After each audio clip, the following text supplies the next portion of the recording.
Fédération.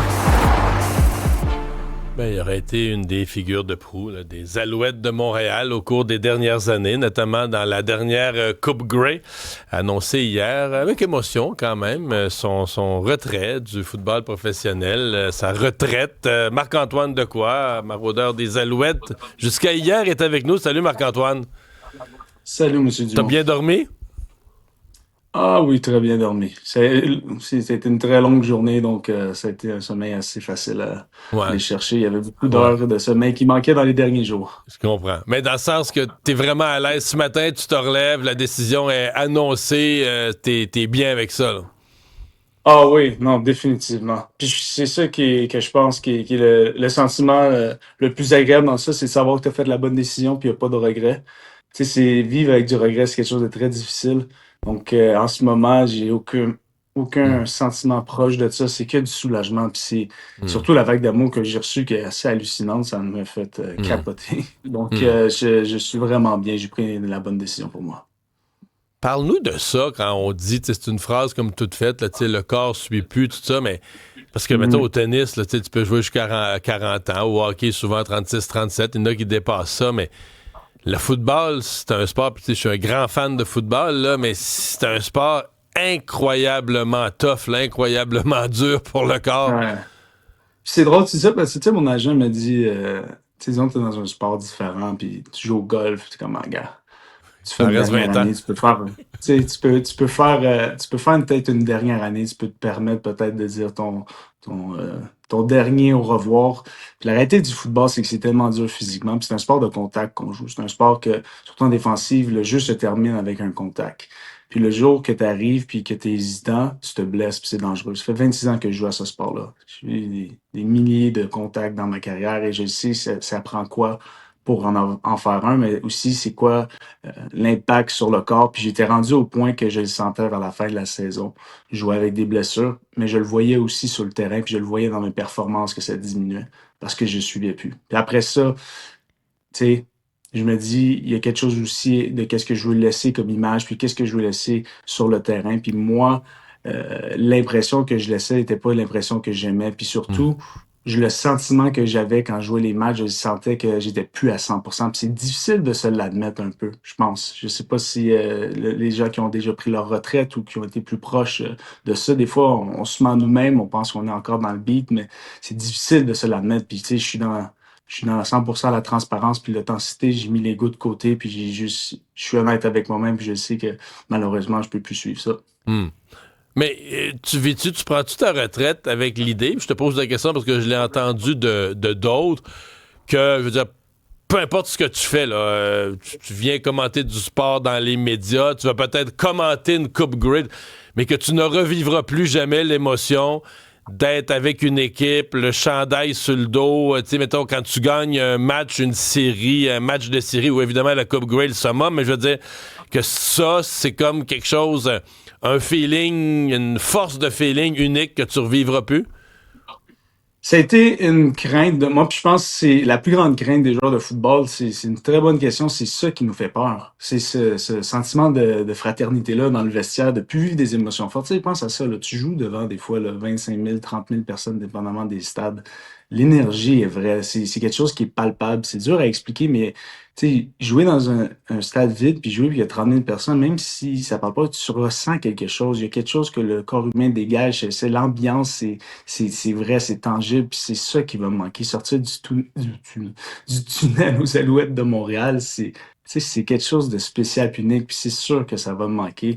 Puis c'est aussi ça qui est épeurant. Puis je pense que ça va être ça durant la saison, mon plus grand défi, de voir ces coéquipiers-là, mes anciens collègues sur le terrain, puis s'affronter, puis ne pas être là, mais je sais pourquoi je suis pas là, puis pour les bonnes raisons aussi que je suis pas là. Tu devrais, Tu devrais-tu rester pour ça dans le monde du football, autour d'une équipe, des Alouettes ou d'une autre, mais dans le coaching, l'entraînement? C'est-tu quelque chose, rester dans l'univers du football, c'est-tu quelque chose qui pourrait t'intéresser? Ben, si je vais toujours rester d'une façon ou d'une autre dans l'univers de football. Après ça, au niveau du coaching, la réalité du coaching, c'est une réalité qu'il n'y a pas beaucoup de monde qui sont au courant. On va dire plus le grand public. C'est excessivement difficile, surtout au niveau professionnel. Comprendre qu'eux autres, ils mettent le double d'heures des joueurs parce qu'eux autres doivent préparer le plan de match. coacher les joueurs, après ça, corriger le plan de match, puis tout de suite passer au Ouais. prochain match. Fait que c'est des heures innombrables. Et dans tout ça, ils jouent même pas la game. Fait qu'ils ont le stress de la game sans la jouer, sans avoir aucun impact. Des plans de match qui ont pris des semaines à installer pour que finalement le gars l'exécute pas. Fait que t'es frustré au bout. C'est chien. Non, mais tu sais, tu penses à ça, t'as vu le jeu parfait, t'as dit, ah, si ça va être exactement ça, tu calls le jeu, puis ton gars décide de pas le faire, puis là, tu te fais juste faire. Ah. Fait que tu sais, il y a beaucoup de frustration avec le coach, mais c'est un job de pure et pure passion, puis j'aime ça, mais je ne serais pas prêt à mettre tous les heures que les coachs font. Je lève mon chapeau, j'ai vu chez les professionnels, ça ressemblait à quoi, et c'est vraiment des hommes que je respecte profondément parce que ça prend aussi des femmes, ça prend une personnalité assez forte pour faire ça.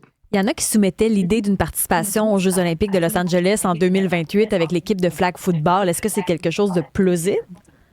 Oui, ça c'est plausible. L'as-tu déjà essayé, le Comparativement flag? à oui, je dis c'est le flag. Puis comparativement aux manchettes qui dit qu'on me voit en politique, qui n'est pas possible. Donc non, Qui est c'est pas pas vrai. Le plausible, flag non, c'est football, dit, c'est non. dit. Le flag football est quelque chose que ça, oui, ça m'intéresse. Puis c'est sûr que là, je dois vivre un peu cette retraite-là. Je vais relaxer un peu, je vais profiter des prochains moments, puis un peu de mon été que j'ai jamais profité des dernières années avec ma copine. Donc, je vais voir qu'est-ce qu'il y en a après ça, mais c'est un intérêt. Hmm. Je pense que, tu sais, j'ai 31 ans, je sens que je suis encore un peu athlète, là. Je pense pas que je suis Ben, rendu t'es si encore en vieux que ça. forme, là. Exactement, c'est juste l'aspect contact que malheureusement mon corps ne suit plus. Euh, Parle-moi de. Parce que bon, on dit la Ligue canadienne de football, qui est une ligue, bon, tu sais, qui a un ratio de joueurs canadiens. On veut que ce soit une ligue qui Ouais. représente le Canada. Toi, en plus, dans l'équipe de Montréal, tu es un francophone. C'est quoi la pression qui vient avec? Parce que je veux dire, la plupart des joueurs des Alouettes, là, c'est des Américains qui ont joué, ils n'ont pas fait de la NFL, là, ils ont sorti des Mhm. colleges, tout ça, puis sont venus.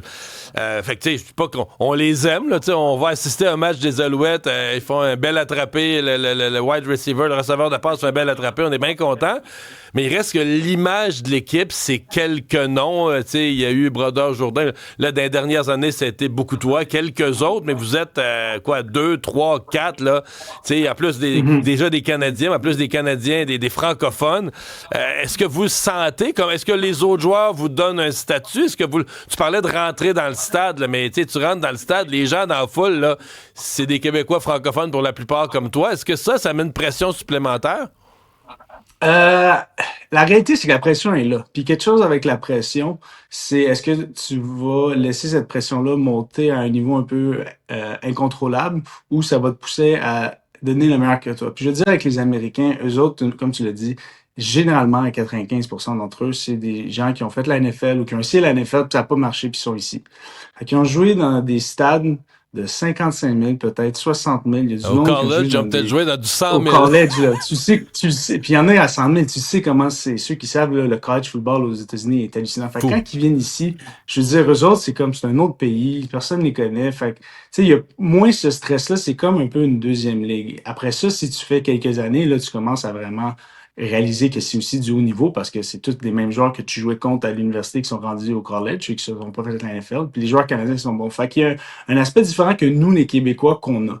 Puis c'est quelque chose que je pense que nous, aux Alouettes, on a bien fait, c'est d'essayer d'inculquer ça à ces Américains, que nous, le sentiment qu'on a à voir ces Québécois pas dans le vestiaire, mais dans les estrades, puis ce feeling-là de sentiment d'appartenance qui amène une pression, mais qui sont capables de le ressentir aussi, puis à la fin, ils l'ont ressenti. Puis c'est sûr que, OK. tu Ah, sais, c'est dans le vestiaire, intéressant le monde était d'entendre au ça. courant que tu sais, le monde était au courant, là, tu sais, surtout surtout les nicknames qu'il me donnait, là, le maire de Montréal en joke, mais tu sais, les joueurs étaient au courant de ça. Nous, nos rapports avec les fans, tu sais, je pense que c'est quelque chose qui était unique au Québec, comparativement aux autres provinces que les Américains m'avaient dit, qui ont pas vu dans les autres provinces, c'est la langue française. C'est qu'est-ce qui nous définit, puis ça crée des beaux échanges quand on sortait. Il y a des fans qui parlaient en français, puis un Québécois arrivait, faisait la traduction, c'était des beaux moments. Les gars, ils disent oui, c'est bonjour, merci beaucoup. Tu sais, tu vois, ils essayaient. Puis je trouve que ça nous permet d'être unique, mais aussi de nous rassembler Mhm. sur quelque chose de commun. Puis il y avait ça que